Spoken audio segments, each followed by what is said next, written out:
right, so today we want to take a look at the notion of limits. And a limit is the formalization. So the limit is a formalization of the concept or the notion, the idea, the notion of getting closer and closer. So if we say something's getting closer and closer to something else, what does that actually mean? That's what the limit captures. It's a mathematical formalization of that notion of getting closer and closer and closer. Notation-wise, we write it the limit, lim, as x, or whatever our variable is, goes to a little arrow. We can go wherever. If we're going someplace finite, we can use some constant, or we can go to infinity or negative infinity. For now, let's just keep it finite and say we'll go to some a, which is some x value. X is going to a.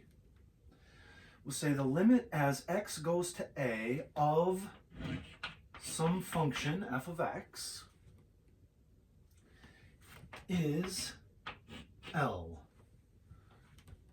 Okay, in this case, I'm assuming that L is, well, it can either be infinity or it can be some real number. If we're going to call it L, let's say it's some real number, L. Okay, so there's our notation, and we would read it, the limit as x goes to a of f of x is L. So this is the statement that that limit exists, and it is some value, some finite real number, or perhaps it could be infinity or negative infinity. But we'll look at that in a minute. Okay, so there's our notation, and like I said, it's this idea of getting closer and closer. So let's see if we can put a picture to this. I've got some function f of x. Okay. And I've got some function, some value a, some x value a. Let's say it's here. Whoa. A. All right.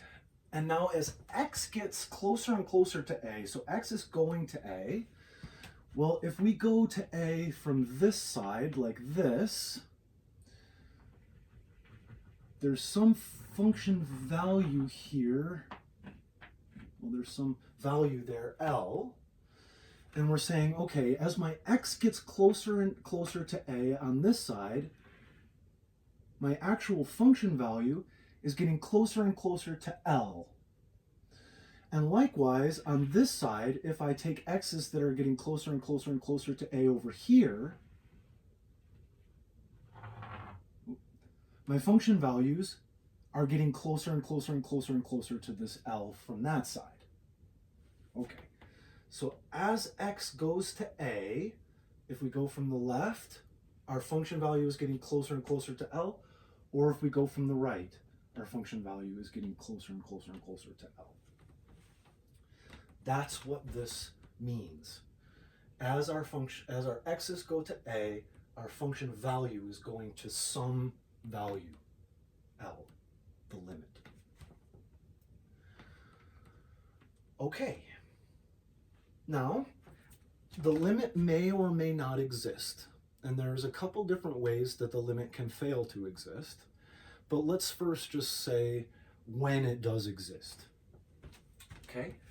The limit as x goes to a of some function f of x exists if and only if, so if, this is a bijection, works both ways, necessary and sufficient, if and only if. Okay, the limit exists if and only if the limit as x goes to a from the left-hand side, and we'll talk more about that in a sec. So as we're going to a from this side of f of x, it exists, okay? And it's equal, it's exactly the same as the limit as we go to a from the right-hand side of f of x. So the limit as x goes to a from the right-hand side of f of x. Okay, so if these limits exist and they're exactly the same, so as we approach that x value from both sides, the function value is approaching the same number, or the infinity or negative infinity, but they're both going to the same place. That's when the limit exists. Now, I've used a weird notation here, so let's talk about what this business is. This is the idea of a one-sided limit. These guys here, one-sided limits. So the limit as x goes to a from the left of f of x is L, is saying that we're taking x's strictly less than a over on this side and getting closer and closer and closer and closer to a from that side, from the left. Okay, so our x values are always less than a and get close to a, right? This is the idea of going to a, but we're going from the left.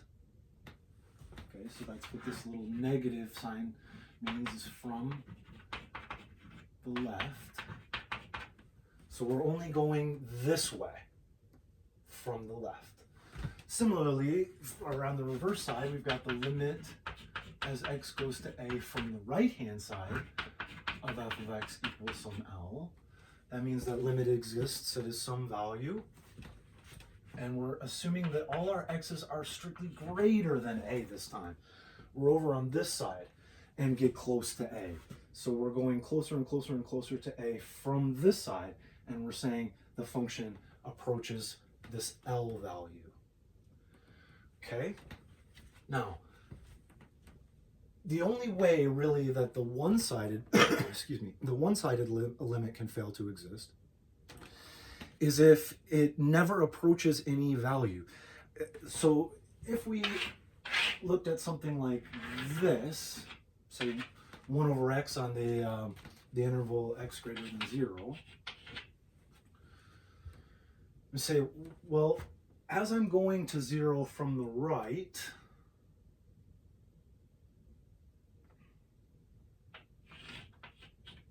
I'm going, x's are going to 0 from the right-hand side. My function value, f of x, it's going off to infinity, positive infinity, right? In which case I'd say, yeah, that limit, the one-sided limit here does exist. It's not some finite value, it's positive infinity. So as x goes to 0, my function value goes off infinite. On the other side, on the interval where x is less than 0, my one-sided limit as I go to x from the left-hand side is going to be negative infinity. Okay? So in both cases, that limit exists. It's not actually going to some finite value, but they are going to positive or negative infinity.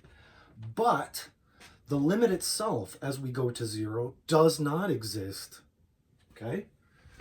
So this one goes to infinity, this one goes to negative infinity.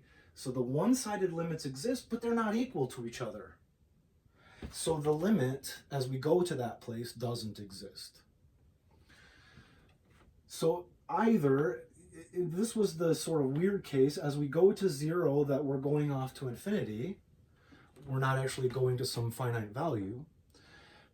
But in both of those cases, the one-sided limits still exist. So the only way that that one-sided limit can't exist is if it's not going either to infinity or to any finite place. Okay, so we got to think, how could something not approach a value or not go to infinity? The only way that that can happen is if we have oscillation, infinitely back and forth, yeah? It's going between some values, or it might even be blowing up,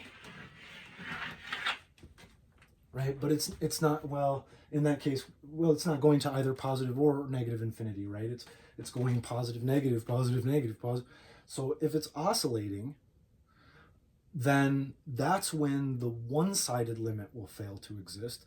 And if the one-sided limit fails to exist, then the limit fails to exist, right? Because our criterion for the limit to exist at all is that the one-sided limits have to exist and be the same, okay? Here, the one-sided limits exist. Well, they're infinity and negative infinity. As we go from the right, our limit is positive infinity. As we go from the left, our limit is negative infinity. So that the limit as we go to 0 doesn't exist. Otherwise, we're looking for oscillations. Say, for example, if we looked at the limit as x goes to 0 of the sine of 1 over x, for example. Well, as x is going to 0, 1 over x, that's going to infinity, right? 1 over x will range, this is our 1 over x, right? So as x is going to 0, 1 over x is going to go through the whole real numbers, everything, zoop, all the way up to infinity. So in that interval, close to 0, the sine is doing all of the whole real numbers, which means it's going back and forth infinitely many times in that interval. Something like this, more, well, they're reversed, but whatever. Actually, I think I have it graphed so you can see it. This is a way to try to break your calculator. If you, if we try to graph the sine of 1 over x, see, that's what happens. Ooh, that's bad. There. It gets all pixelated and weird in the middle, right? It's oscillating infinitely many times in between there. It's going back and forth between -1 and 1 infinitely many times. So in that case, this limit fails to exist. It doesn't approach any value, right? It oscillates infinitely many times. So in this case, something like this, we say it does not exist. Does not exist. This limit does not exist. And we usually use DNE. Does not exist. Okay? Hopefully, well, the limit either does or does not exist. Please don't ever do this. You'll see some books do it, and it's sloppy.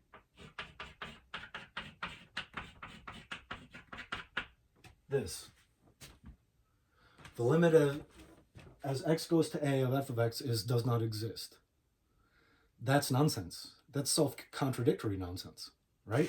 You just said that the limit is, it exists. It is, it doesn't exist. Huh? No. This is the statement that it exists. Either the limit does not exist or it is null, or we can say that. It is null. It doesn't exist. It's not even 0, right? That's null. Okay. But that's more of just a conceptual thing. It's not a big deal. It's just, we say that the limit either does or does not exist. We're not going to say that it does not exist. Okay. So the limit exists if the one-sided limits exist and are equal. They're the same thing. Otherwise, like in this case, the one-sided limits did exist, but the limit itself does not, because they're not the same.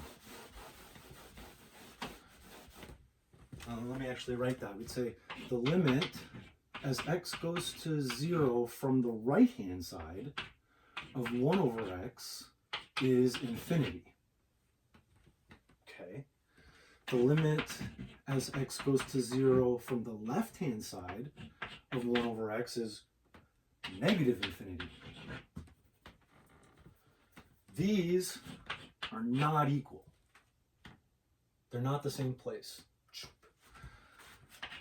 Therefore, that implies that the limit as x goes to 0 of 1 over x does not exist. I almost made no, does not exist. The limit does not exist. The one-sided limits do exist, but they're not the same. They're not equal. All right. So we've got what one-sided limits are. We're approaching from either the left or the right. We've got when the limit exists, that is, the one-sided limits must approach some value, not oscillate or go to different values. If that's the case, no oscillation and both those values approach the same number, then our limit exists and it is whatever, either infinity or some finite value. Okay, so let's see. Let's look at some cases. This is probably one of the primary ones that we're trying to get at.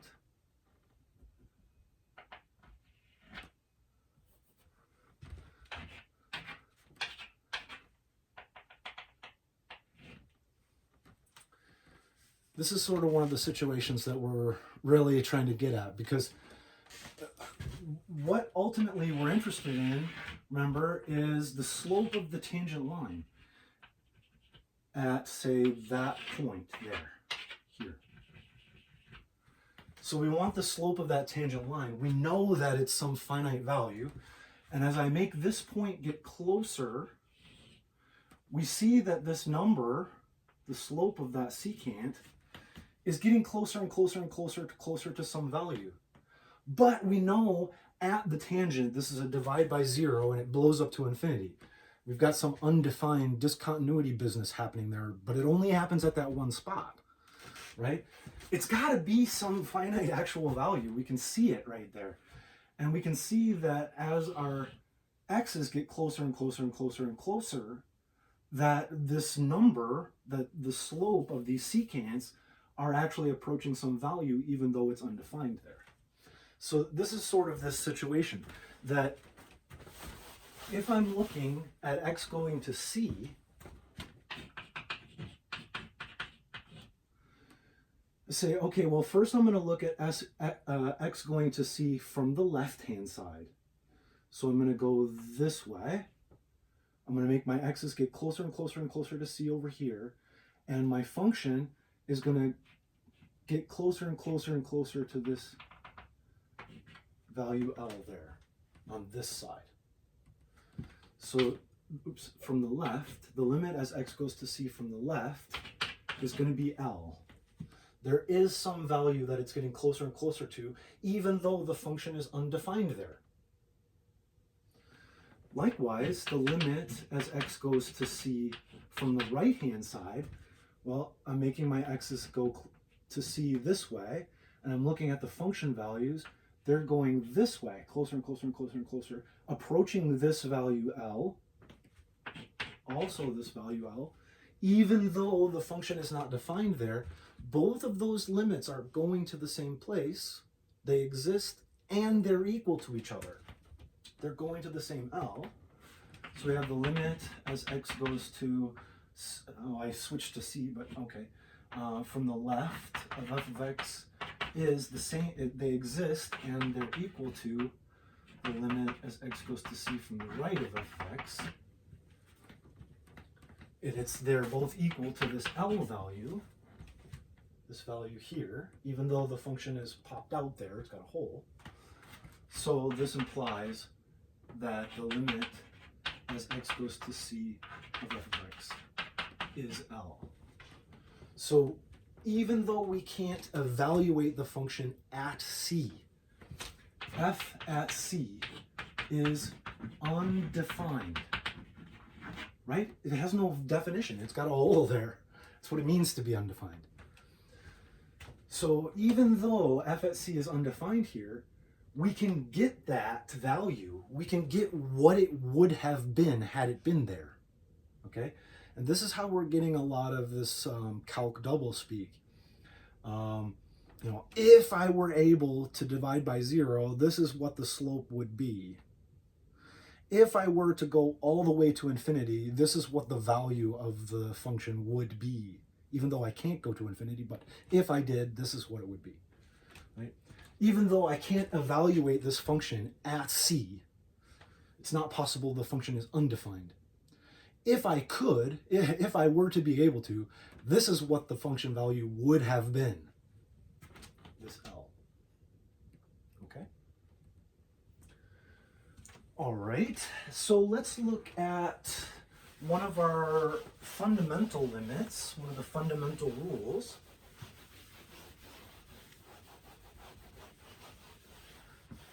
It should make intuitive sense, I hope.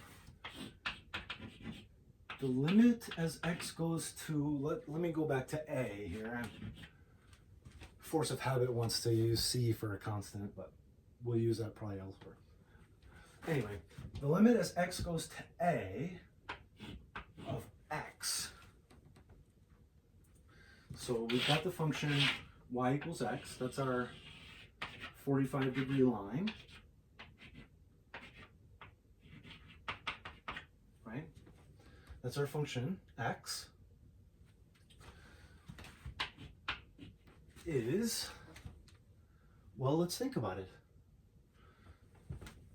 If I pick some a value, so I have some constant value, and x is going to go to that a from the left and from the right.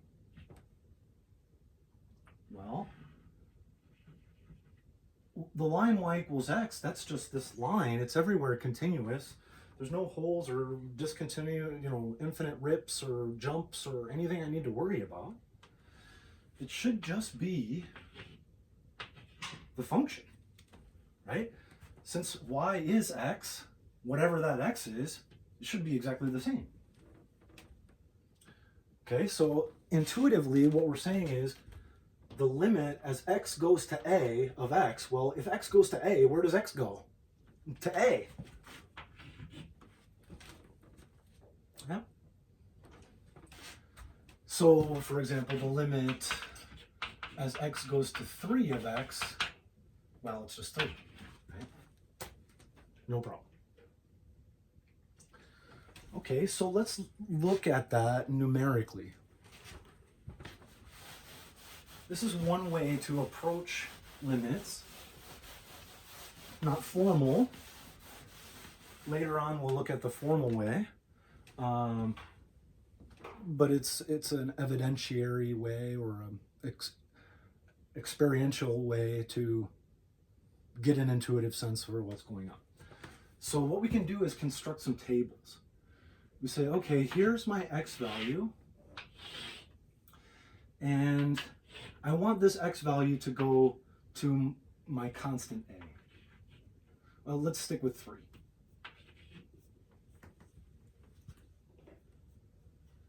And here I'm going to take my function values, and in this case my function is just x. Yeah?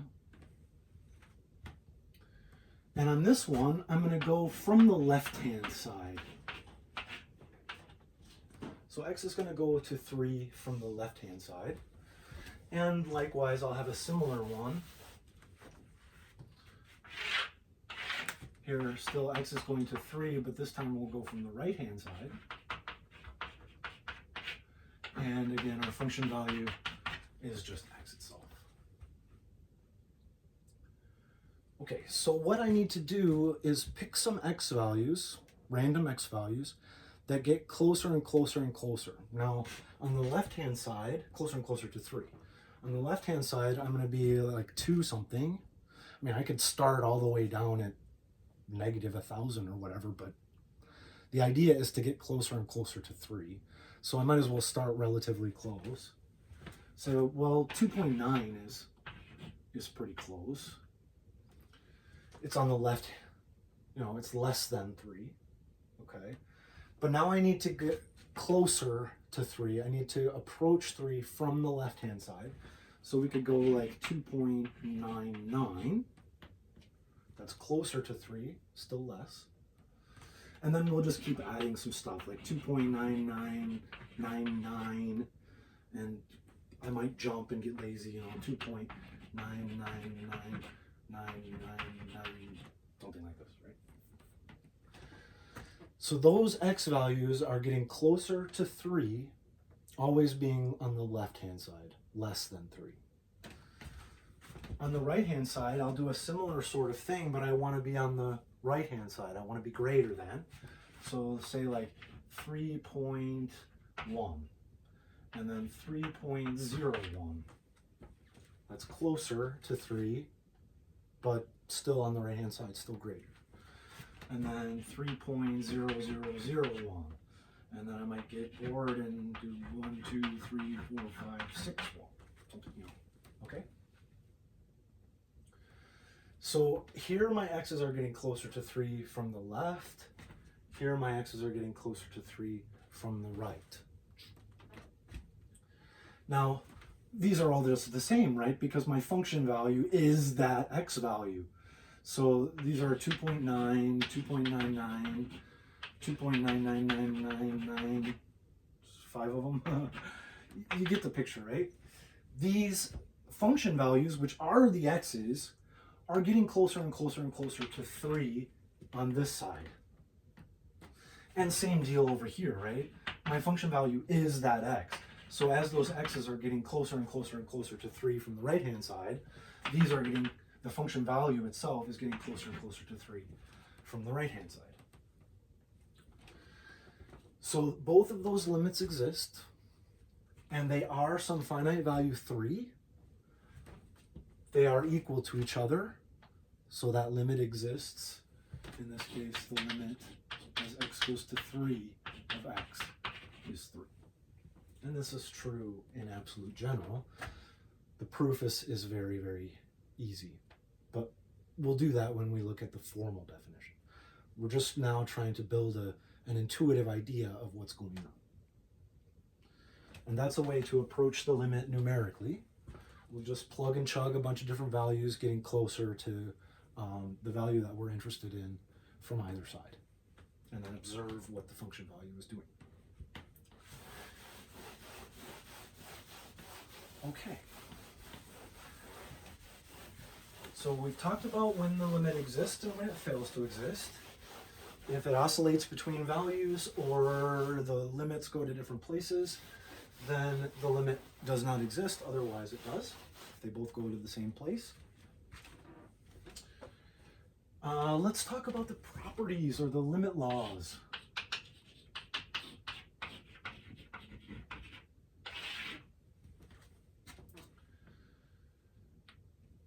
I can summarize all of these by saying limits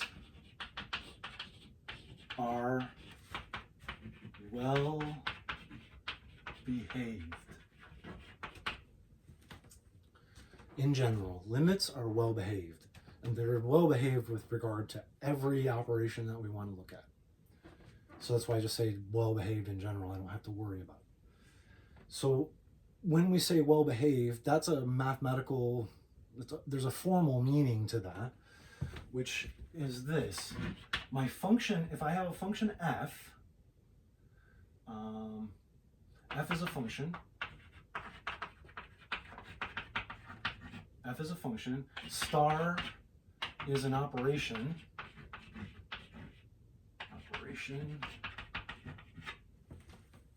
I know operation has one p, but it's a different issue. F is a function, star is some operation, and we say that the function f is well behaved with respect to the operation star when f at a star b is f at a star f at b. In other words, it acts the way that you'd like. It's well behaved. It does what you would want it to do. The limit of the sums is the sum of the limits. The product of the limit, or a limit of a product is a product of the limits. Okay, so the limit is our function. Our operations are going to be plus, minus, multiply, divide, exponents, roots, logs, all that sort of stuff. And they're all, limits are well behaved. They act the way that you'd like them to. Okay, so that's a way we can sort of summarize all of these rules. But how they play out individually, let's see. We need that f of x and g of x are continuous functions, except possibly at a. And we need those limits to actually exist. That's why I'm assuming they're continuous. So that the limits actually exist. The limit as x goes to a of f of x is some L. And the limit as x goes to a of g of x is some other value k. So we're assuming this.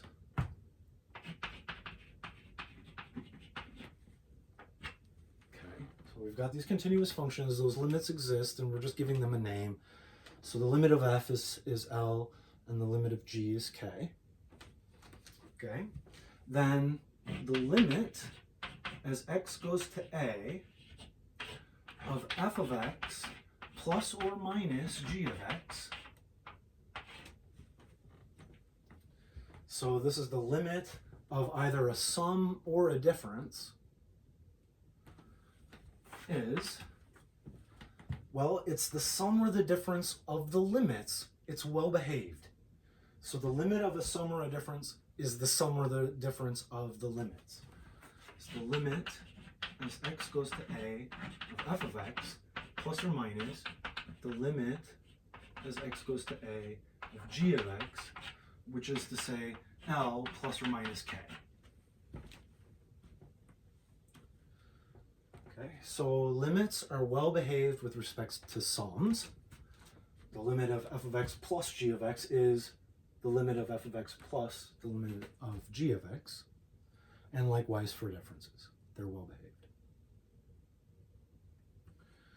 Okay, in other words, we can take, if I have the limit as x goes to a of x plus 3, then I can split that. The limit as x goes to a of x, which we already know is a, plus the limit as x goes to a of 3. Actually, we haven't done the constant one. Why don't we just do that one as an aside before we continue with this? The limit as x goes to a of some constant c, that's why I'm not using c, is right here. So we have our function is just constant, right? Y is some finite value, c. Well, it doesn't matter where we want to go, regardless of what x is, the function is always the constant. Where else would it go other than just being that constant, right? It doesn't matter where, if I want to go to x here, or I want to go to x here, or I want to go to x over here, it doesn't matter. It's always constant the whole way. So that's just the constant itself. It doesn't matter where we go. So in this case, the limit as x goes to a of 3, that would just be 3. And so this is a plus 3. Oops, a plus 3. Because we already know that the limit as x goes to a of x is just a, and then plus the limit as x goes to a of some constant is just that constant. Okay, but we can use that rule to split those limits apart, sums and differences. Okay, so they're well behaved there. They're well behaved with respect to products. That is to say, the limit of a product is the product of the limits. So the limit as x goes to a of f of x times g of x. Maybe I should use brackets. I got parens in there. Okay. The limit as x goes to a of product is the product of the limits. So the limit as x goes to a of f of x times the limit as x goes to a of g of x, or L times k.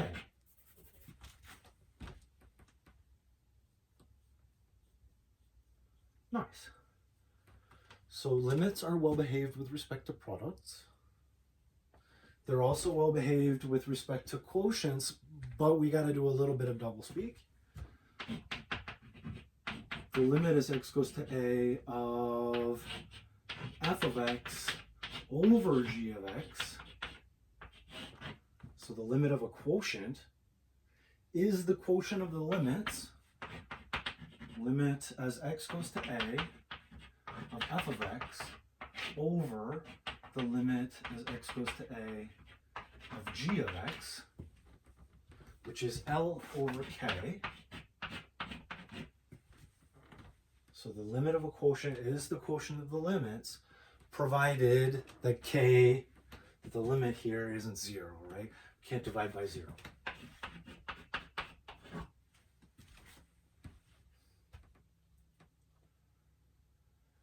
All right, so limits are well behaved with respect to sums and differences.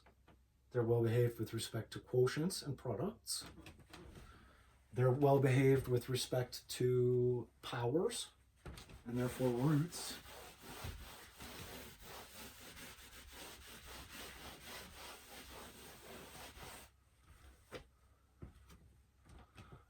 The limit as x goes to a of f of x to some power n. So I have my function to some power n is the nth power of the limit. So we have the limit as x goes to a of f of x to the n, which is L to the n. That follows directly from the product rule, right? Because this f to the n, I'm going to have f of x times f of x, and then I can split those out, right? It's the product of the limits. Okay, so it's well behaved with respect to powers. Sums and differences, products, quotients, powers, were all good. And the other one, with respect to continuous functions, we can pass the limit through. Okay.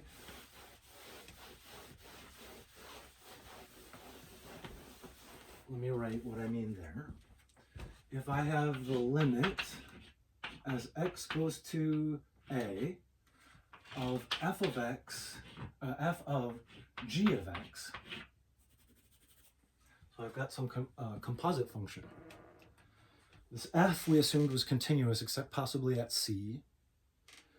Then I can pass the limit through. This is f at the limit as x goes to a of g of x, which is f at k, because we assumed that that limit exists in this k. Okay, so things like, as an example of that rule, let's say I have the limit as x goes to 2 of e to the 3x plus 1. So I have this e to the x, but e to the x is a continuous function on the whole real line, right?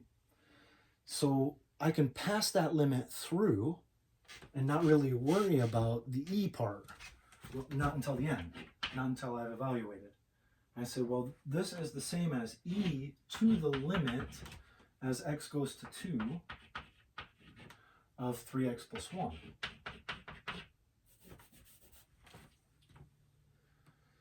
Now this is a continuous function. I can use the rules, which I'll show you in just a minute, that would just be what 3 times 2 is 6 plus 1 is 7. So this is e to the 7. Okay. But the point there is that since e to the x is a continuous function, I can pass that limit through. Likewise, let's say I had limit x goes to pi of the sine of x squared. Well, sine of x is a continuous function. So the limit as x goes to pi, the sine, sorry, I should have wrote the sine first. I can pass that limit in. So sine of the limit as x goes to pi of x squared. Well, x squared is a continuous function, so it's just pi squared, sine of pi squared.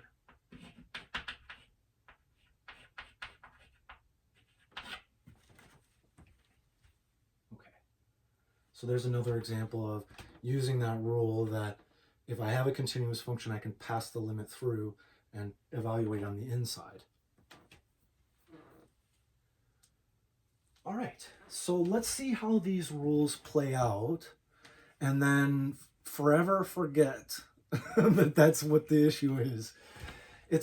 These are background rules that justify the punchline that we're going to get to.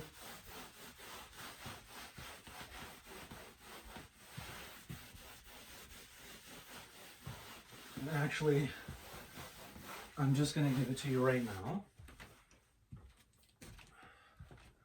If f of x is continuous,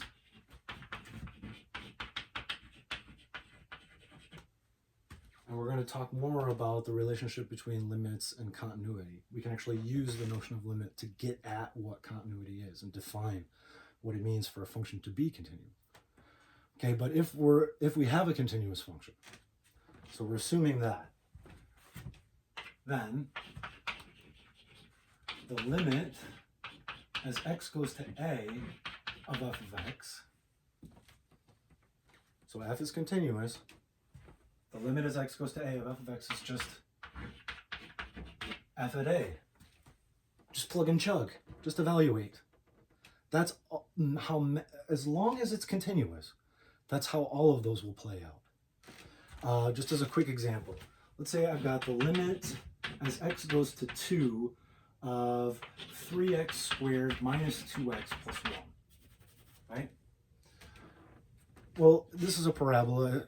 All polynomial functions are continuous on the entire real line. Yeah? Let's say that. All polynomials are continuous on R, on the entire real line. And they're everywhere continuous. And all rational functions are continuous everywhere in their domain. So we only need to worry about the domain exclusions, like where the denominator is 0 for rational functions. Otherwise, they're continuous everywhere. Trig functions, sine, cosine, they're continuous on the entire real line. Tan is continuous everywhere in its domain, right? Everywhere where it's not continuous, basically. Wherever the cosine is 0, it's discontinuous, but everywhere else, fine, just plug and chug. Exponential functions, all exponential functions are continuous on the real line. So trig functions, continuous. Trig functions, we also had rational functions.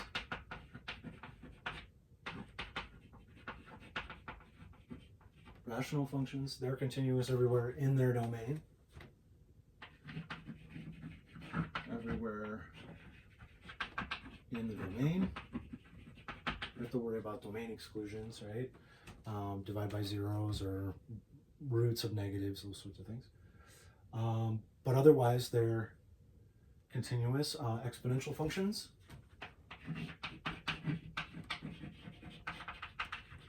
they're continuous on R, right?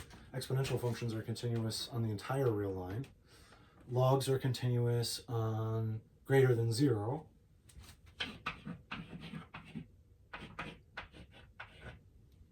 Right? Logs going that way, anything greater than 0.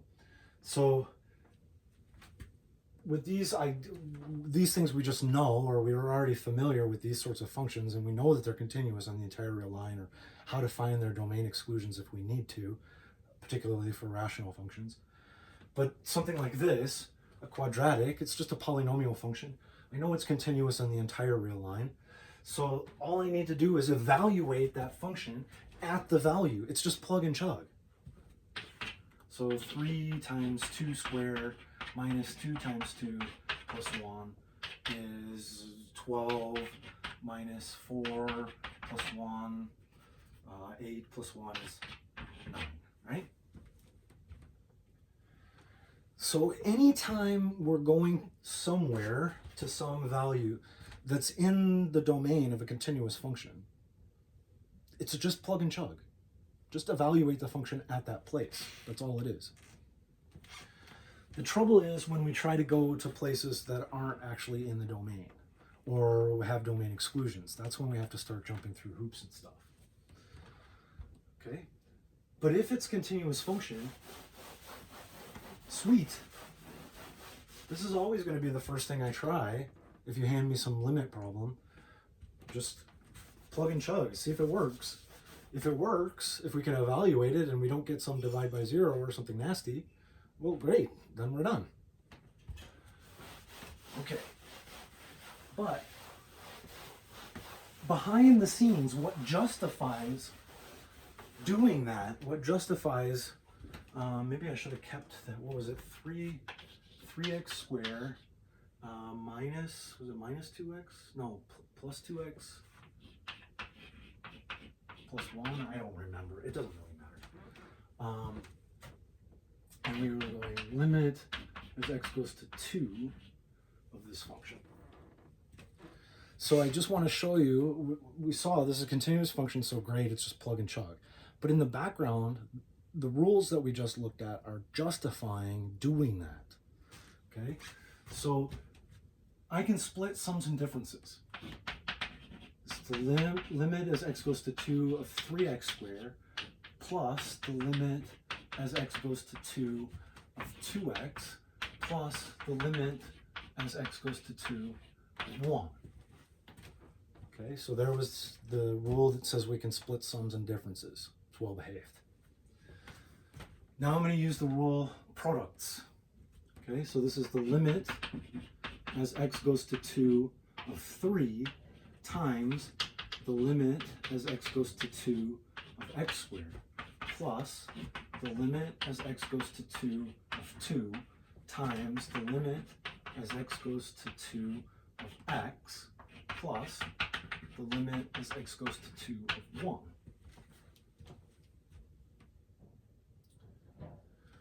All right, now this one I'm going to need that power rule. So we have the limit as x goes to 2 of 3. Well, this is just a constant, 3. It doesn't matter where x goes, it's always just going to be 3. Now this one, it's the square of that limit. The limit as x goes to 2 of x plus, now the limit of a constant doesn't matter where we go, it's just 2 times, we have that rule. What is the limit as x goes to a of x? It's just whatever that constant is.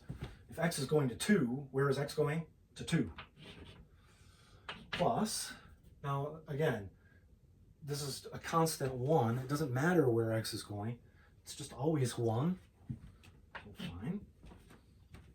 And now, one thing to note, don't be lazy with your limits here. I know this looks really bad, seeing all this lim stuff, but we need that. It's an operation, it's a command to do something, to take that limit. So that needs to stick around until we actually perform the operation, until we are actually able to plug and chug in. So here, I mean, I'm actually able to evaluate this limit. I know that that limit is a constant. Same here. Same here, we have a rule. I can actually evaluate this limit at this point. And so that's why once I've actually done the limit, I can drop this command. But here, I haven't done it yet. So I still need that limit to stick around. But we're almost done because this is just the limit as x goes to 2 of x. Well, as x goes to 2, x goes to 2. So this is, oops, this should have been in times. 3 times 2 squared plus 4 plus 1. I think it was a minus last time. It doesn't matter again. So 12 plus 4 plus 1, 17.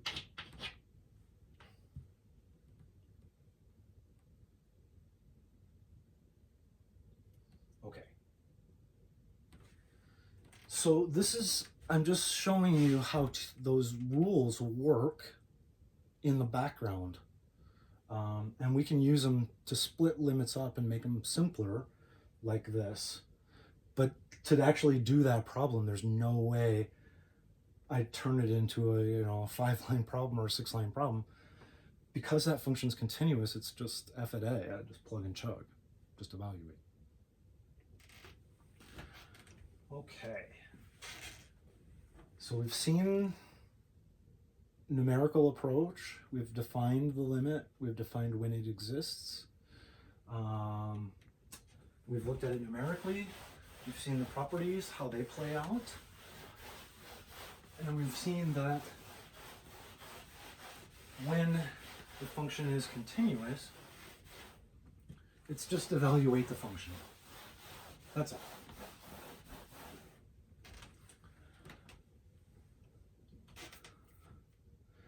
The trouble arises when, clearly, it's not continuous. Okay, so we have some tools from algebra that we can use to try to jump through hoops and see if we can still do it. If not, then we might need some other tools. But the algebraic tools that we have generally are multiply by the conjugate,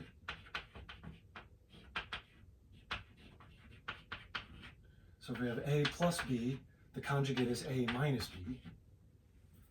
Same thing, just flip that second sign. So multiply by the conjugate. This we usually use either to eliminate irrationalness like roots, square roots, or imaginariness. It works as well. If we have an I in there, multiply by the conjugate and it'll get rid of it.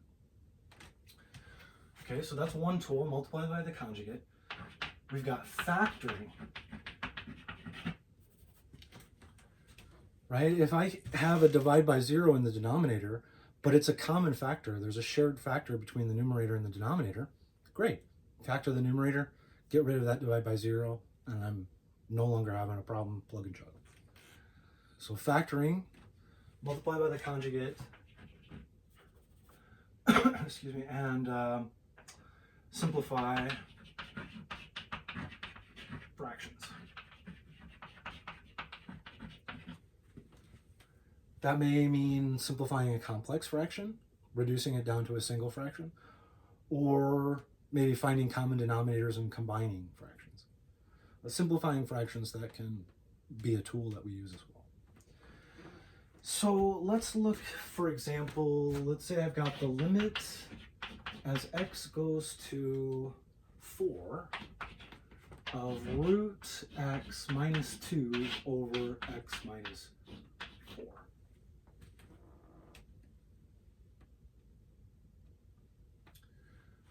First thing, if you hand me this problem out of the blue, the first thing I'm going to try to do is plug and chug.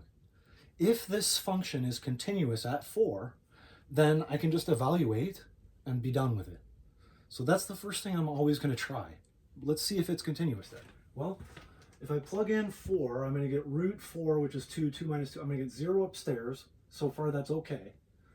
But I got 4 minus 4 downstairs. Yeah, I'm going to divide by 0.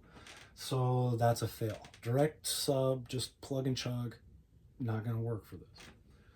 So I look and I say, well, okay, I've got this rootness, the square root business upstairs.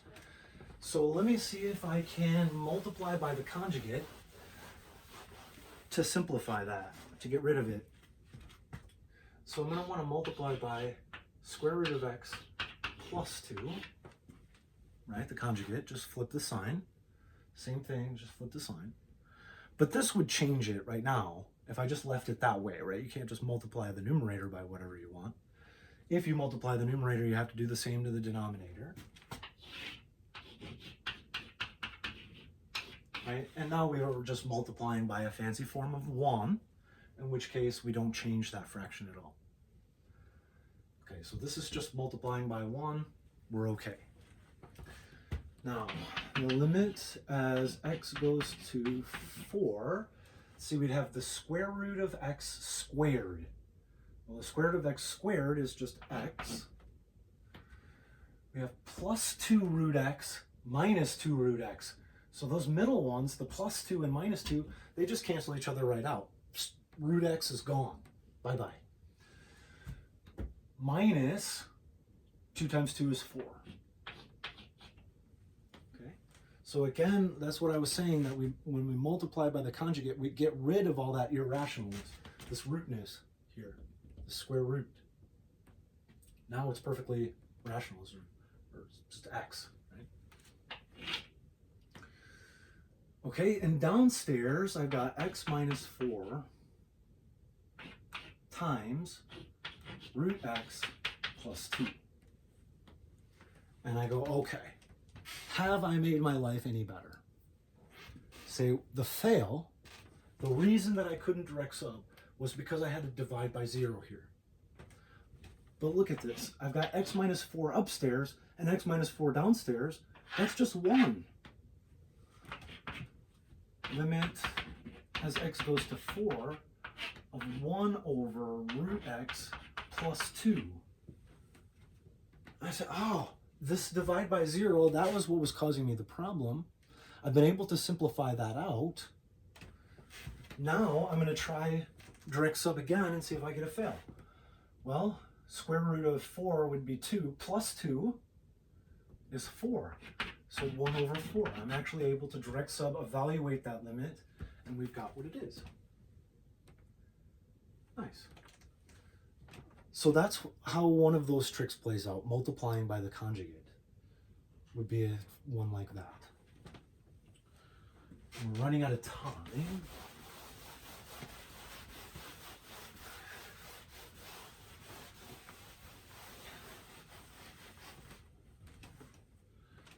Let's try the limit as x goes to 2 of x squared minus 4 over x minus 2. So again, if this thing is continuous, I'm plug and chug and be done with it. But I try, and I get a 0 divided by 0. Okay, crap. So this divide by 0, the x minus 2 down here, that's causing me problems. I'm hoping to get rid of it. Now, this is a difference of 2 squares. That's easy to factor. Gives me x plus 2, x minus 2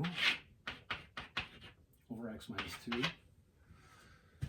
So I just factored the numerator there, looking for a common factor. I go, sweet, I've got that common factor. X minus 2 over x minus 2 is just a 1. Limit as x goes to 2 of x plus 2. X plus 2 is just a linear function. That's continuous on the entire real line. I can just plug and chug. It's 2 plus 2, which is 4. And we were able to find that limit. Even though the function is not defined at 2, that means that our limits from either side, they're still approaching this value 4, even though the function is undefined there. It's got a hole. It looks exactly like the line x plus 2. X plus 2, it looks exactly like this line, except it's got a hole in it at 2. Right? So this limit, that exists. It's just the value if we plugged that hole. But the function itself is not defined there. Okay. So that's a removable discontinuity where we have a common factor top and bottom. So factoring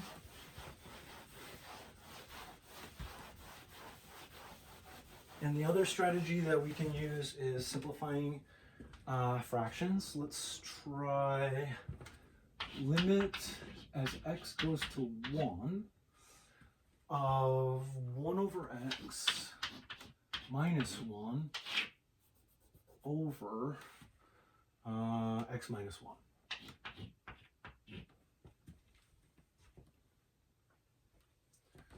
Once again, first thing I'm going to try, just plug and chug. That's going to give me 1 minus 1 is 0, 1 minus 1, 0 downstairs, divide by 0. Okay, it's a fail.